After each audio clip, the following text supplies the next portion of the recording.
Hi, I'm Darcy Inoue, and my policy brief is on decreasing screen time in young children to lower childhood obesity rates.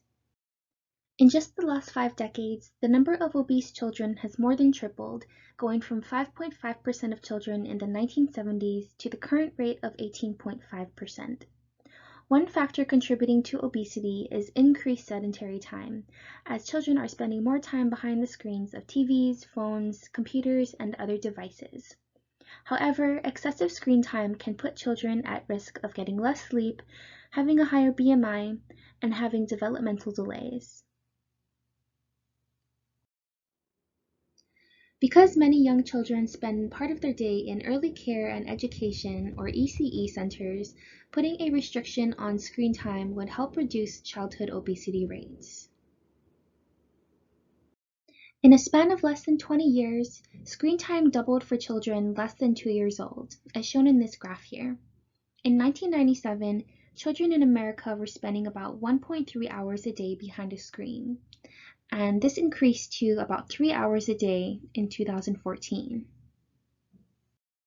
There are currently only 29 states that have any kind of restriction of screen time in ECE settings for children under 2 years old.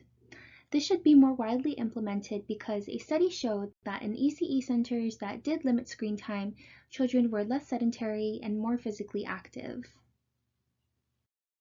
Therefore, a policy should be established to completely restrict the use of screens while children are in ECE settings.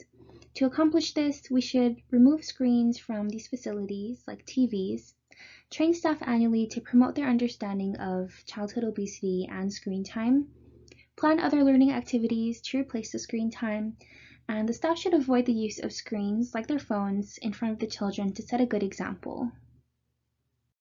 In order to help young children develop a healthy lifestyle, screen time should not be allowed in early care and education settings. The behavior they learn in their earliest years can affect the rest of their lives, so taking preventative measures like limiting their screen time are small steps we can take to overcome the overwhelming obesity epidemic in America.